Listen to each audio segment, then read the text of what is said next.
Ranjini கம்ப்யூட்டர்ஸோட chairman ராஜரத்னத்தோட மக ரஞ்சினியை கொலை பண்ண முயற்சி பண்ண கேஸ் விஷயமா உங்ககிட்ட விசாரிக்க வந்திருக்கேன். ரஞ்சினியை கொலை பண்ண பார்த்தது உங்க புருஷன் தனக்கோடிதான்னு தெரிய வந்திருக்கு. நீங்க தான் தனக்கோடிய கழுத்தை நெரிச்சு கொன்னீங்கங்கிற உண்மை பேப்பர்ல, பத்திரிக்கையில, டிவி நியூஸ்ல எல்லாத்துலயும் பப்ளிஷ் ஆகும். நீங்க தான் தான் அப்பாவை கொலை பண்ணீங்கங்கிற உண்மை சிவாவுக்கும் சிவாவோட குடும்பத்துக்கும் தெரிய வரும்.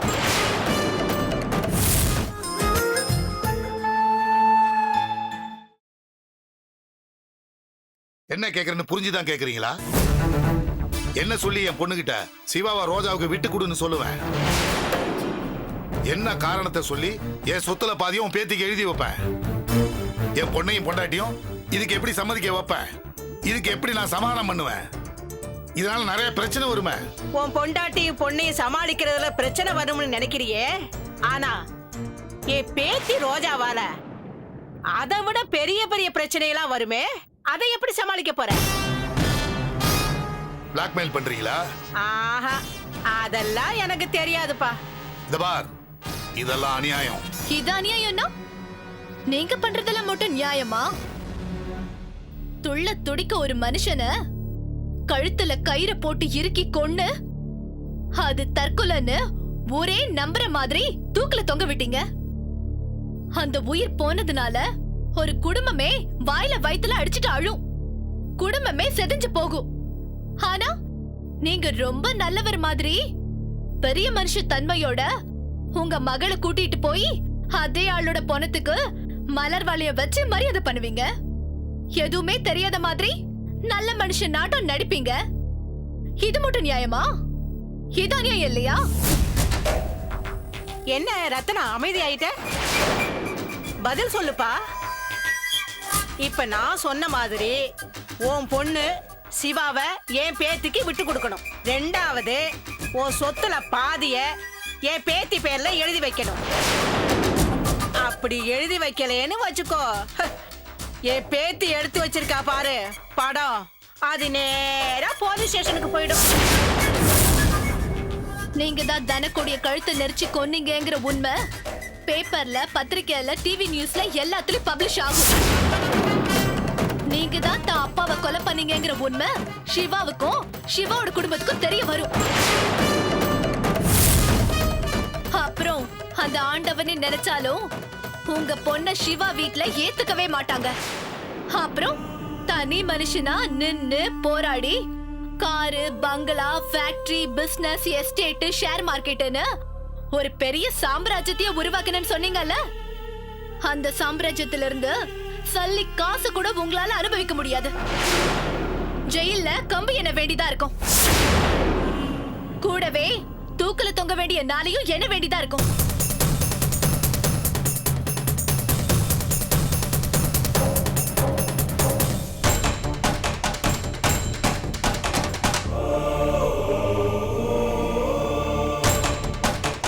ஒரு நிமிஷம்.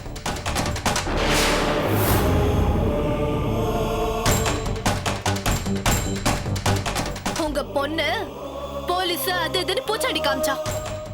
சொல்லி வைங்க, எங்க வீட்டு பக்கம் போலீஸ் எல்லாம் வரக்கூடாதுன்னு. அப்படி வந்தா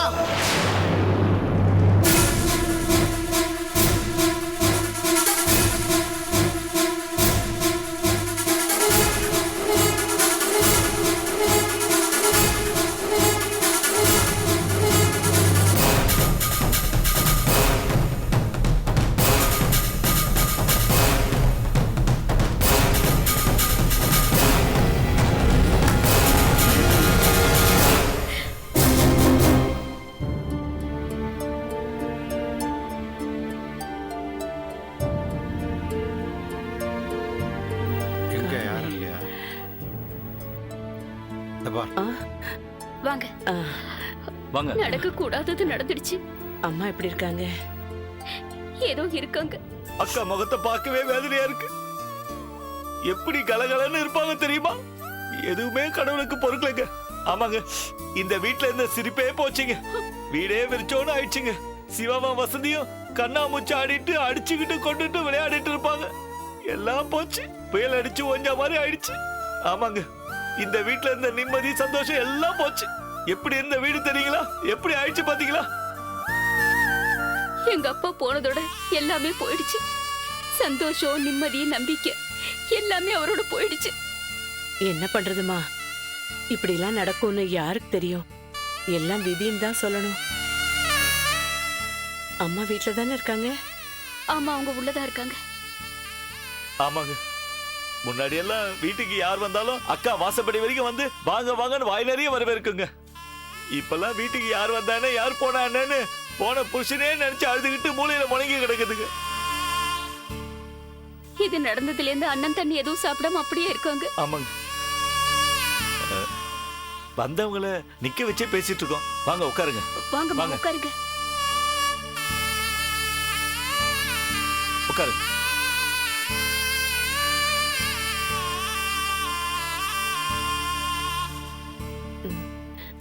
அம்மா உள்ள இருக்காங்களா? ஆமா, ரூமுக்குள்ளதான் உட்கார்ந்து இருக்காங்க. பேசுறாங்களா? எங்க பேசுறாங்க?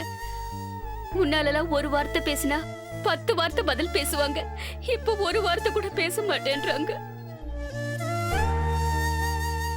கல்யாணத்தை பத்தி பேசிட்டு போலான்னு தான் வந்தோம். அம்மாவை கொஞ்சம் கூப்பிடுறீங்களா? இத கூப்பிடுறேன்.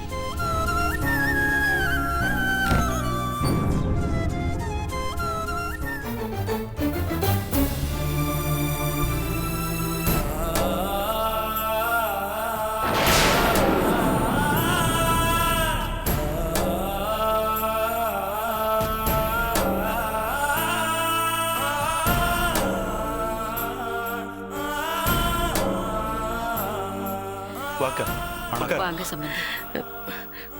உட்காருங்க சம்பந்தி. உங்களை இப்படி பார்க்கும்போது நெஞ்சில நெருப்பள்ளி கொட்டின மாதிரி இருக்கு. சம்பந்தி, ஈடு செய்ய முடியாத இழப்பு தான் இல்லைங்கல. அதுக்காக இப்படி இடிஞ்சு போய் இருந்தா எப்படி? இவங்க எல்லாருக்கும் உங்களை விட்டா வேற யார் இருக்கா?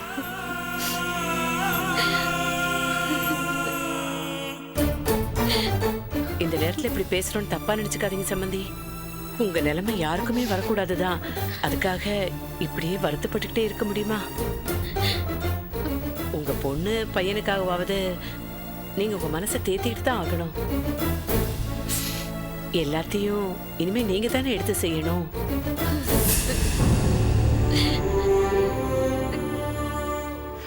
கலகலப்பா இருக்க வேண்டிய கல்யாண வீடு இப்படி சங்கடப்பட வேண்டிய மாதிரி ஆயிடுச்சே. எவ்வளவு அழுதாலும் அழுத கண்ணு தொடச்சுதானே ஆகணும். சத்தியமா இந்த துக்கம் இழப்ப மறக்கவே முடியாதுதான். அத கொஞ்சம் மறந்துட்டு அடுத்தது என்னன்னு நீங்க யோசிக்கணும். அப்பதான் கொஞ்சமாவது உங்க மனசுக்கு ஆறுதல் கிடைக்கும்.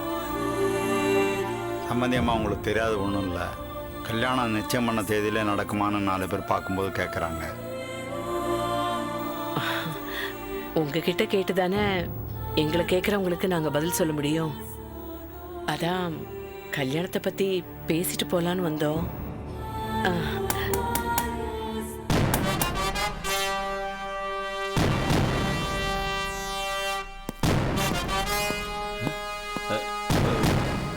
சார், என்ன சார், என்ன சார் விஷயம்? ரஞ்சினி கம்ப்யூட்டர்ஸோட சேர்மன் ராஜரத்னத்தோட மக ரஞ்சினியை கொலை பண்ண முயற்சி பண்ண கேஸ் விஷயமா உங்ககிட்ட விசாரிக்க வந்திருக்கேன்.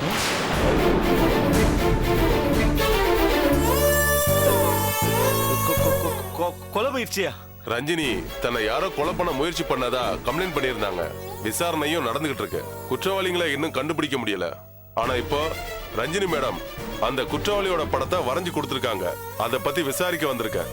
ரஞ்சினியை கொலை பண்ண பார்த்தது உங்க புருஷன் தனக்கோடிதான்னு தெரிய வந்திருக்கு.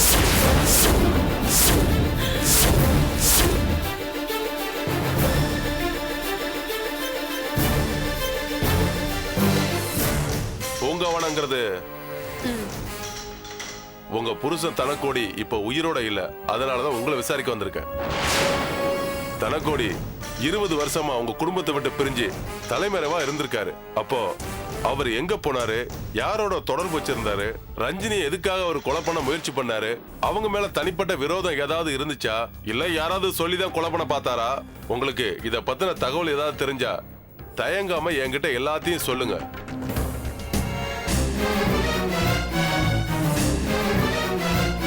இருபத்தஞ்சு வருஷம் எங்களை விட்டு பிரிஞ்சு போனவர் திடீர்னு ஒரு நாள் திரும்பி வந்ததும் அந்த சந்தோஷத்துல இத்தனை வருஷம் எங்க இருந்தீங்க என்ன பண்ணீங்கன்னு அவர்கிட்ட நான் எதுவும் கேட்கல, கேட்கவும் தோணல. திரும்பி வந்ததே தெய்வாதீனம்னு நினைச்சு சந்தோஷப்பட்டுக்கிட்டோம். நீங்க சொல்ற மாதிரி அவர் ஒரு பொண்ணை கொல்ல முயற்சி பண்ணார்னு என் மகன் என்கிட்ட சொல்லும் போது கூட நான் அதை நம்பல. செத்தவர் மேல சேத்த வரி இறைக்காதடான்னு நான் அவனை திட்டுனேன். இப்ப நீங்க அதே விஷயத்த சொல்லும் போது நம்புறதா வேண்டாமான்னு எனக்கு குழப்பமா இருக்குங்க. உங்க பையன் எங்க வேலை செய்யறாரு? என் தம்பி தான் சார். பேரு சிவா. ரஞ்சினி கம்ப்யூட்டர்ஸ்ல சாஃப்ட்வேர் இன்ஜினியரா ஒர்க் பண்றான். இவர் யாரு? என் வீட்டுக்காரு. நீங்கெல்லாம்? நாங்கள் எங்கள் பொண்ணுக்கும் இவங்க பையனுக்கும் தான் கல்யாணம் நிச்சயம் பண்ணியிருக்கோம். சமீபத்தில் தான் நடந்தது. இங்க பாருங்கம்மா, இந்த கேஸ் விஷயமா எப்ப விசாரிக்க கூப்பிட்டாலும் நீங்க எல்லாரும் ஸ்டேஷனுக்கு வரணும். ம்.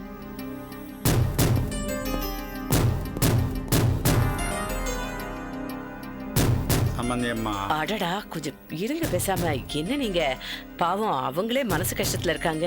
இன்ஸ்பெக்டர் வேற வந்து விசாரிச்சுட்டு போயிருக்காரு. நாம ஒரு 2 நாள் கழிச்சு வந்து பேசிக்கலாம். சம்பந்தி நீங்க தைரியமா இருங்க.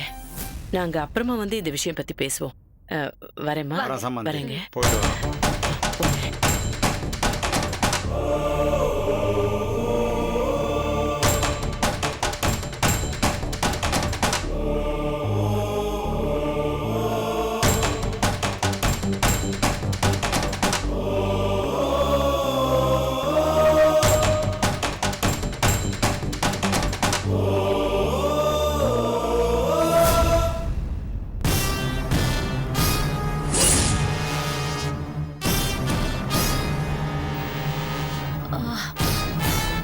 அமுதா,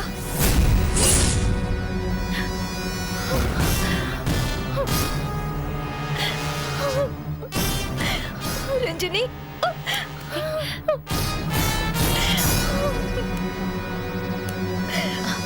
அழாத அமுதா. நம்ம கையில என்ன இருக்கு? அழுடி, அழு. நீ அழறத பார்க்கும்போது எனக்கு எவ்வளவு சந்தோஷமா இருக்கு தெரியுமா?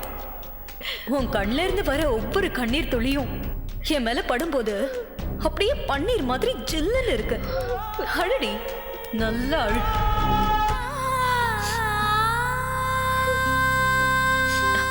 அழாத. அழறதால எந்த பிரயோஜனமும் இல்ல. இப்படி எல்லாம் நடக்கும்னு யாருக்கு தெரியும்?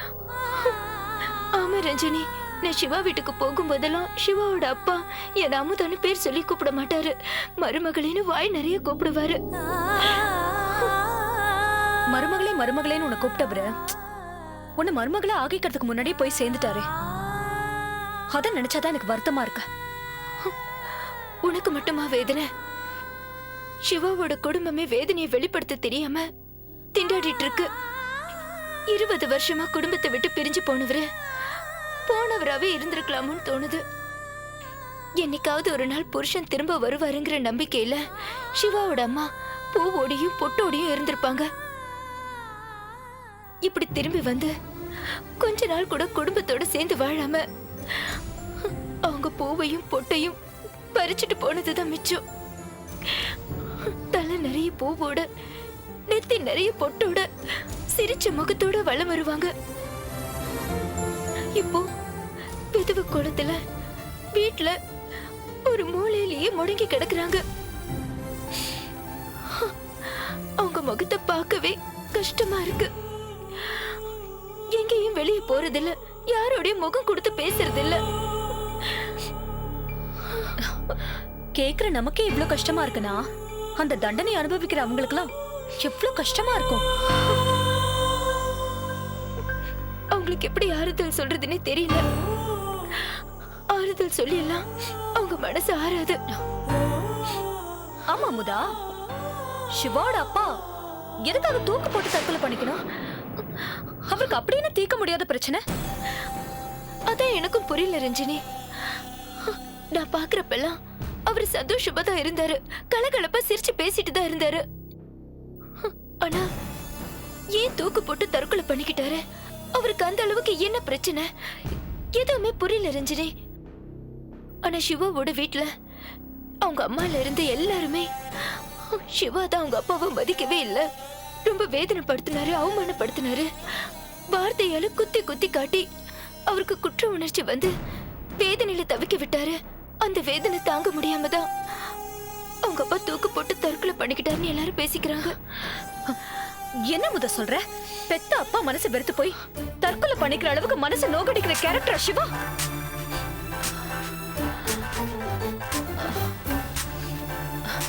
ஒரு நிமிஷம் முதா, இத வந்துடுறேன்.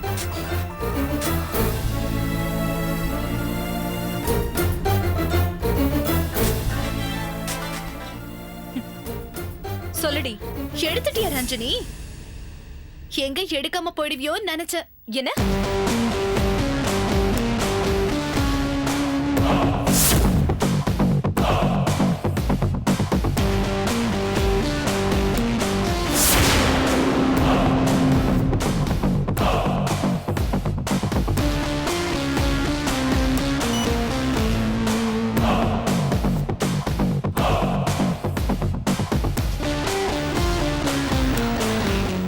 என்ன ரஞ்சினி, ஏன் டென்ஷனா இருக்க? யார் போன்ல? அந்த ரோஜா தான். இத்தனை நாளா என் காலைய சுத்தி சுத்தி வந்தவ இப்ப என் காலைய வார பாக்குறா. விடு ரஞ்சினி, இத்தனை வருஷமா எதிரும் புதிருமா இருந்த நாம ரெண்டு பேருமே இப்ப ஒருத்தர் புரிஞ்சுக்கிட்டு இப்ப ராசி ஆகலையா? அதே மாதிரி ரோஜாவும் புரிஞ்சுக்கிற நாள் வரும். வா நர்மதா, ஆபீஸ் வேலையெல்லாம் எப்படி போகுது? நல்லா போகுதுக்கா. நீங்க பேசிட்டு இருங்க, நான் ஃப்ரெஷ் ஆயிட்டு வந்துடுறேன். போகும் போகும், நல்லதான் போகும். புது இடம், புது சுகம். போய் நிறுத்த வேண்டிய இடத்துல நானும் வசந்தும் உன்னை கொண்டு போய் நிறுத்துற வரைக்கும் நல்லதா நீ போயிட்டு இருக்கோம். என்ன ரஞ்சினி, ரோஜாவை பத்தி யோசிச்சுட்டு இருக்கியா? சச்சா, நான் அதை அப்பவே மறந்துட்டேன். சரி அமுதா, நான் கிளம்புறேன். அப்பா அம்மா வந்த உடனே ஃபோன் பண்ணு. இது பாரு, கூடி சீக்கிரத்திலே கல்யாணம் பண்ணிக்கிற வழியை பாரு. உன் கழுத்துல தாலி ஏறணும், அதான் முக்கியம். சரி, நான் வரேன்.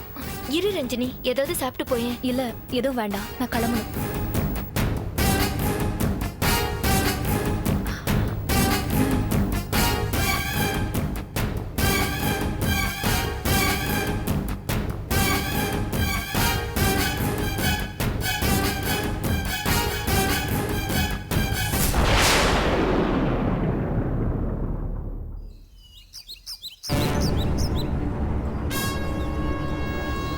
அமுதாவை ஃபோன் பண்ணி வர சொல்லிட்டோம். அவ நம்ம சொல்றத நம்புவாளா? நம்புவாளான்னு சந்தேகப்படுறதை விட அவ நம்புற மாதிரி நம்ம சொல்லி நம்ப வைப்போம்.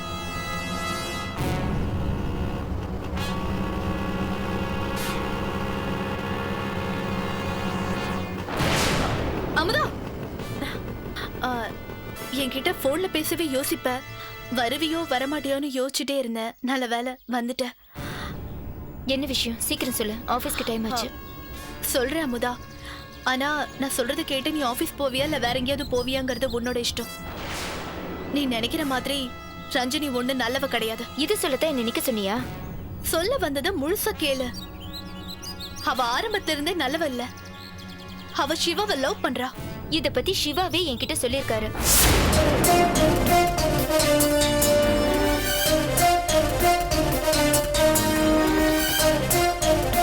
ரோஜா நினைத்தது வேறு, இங்கு அமுதா சொல்வது வேறாக இருக்கிறதே.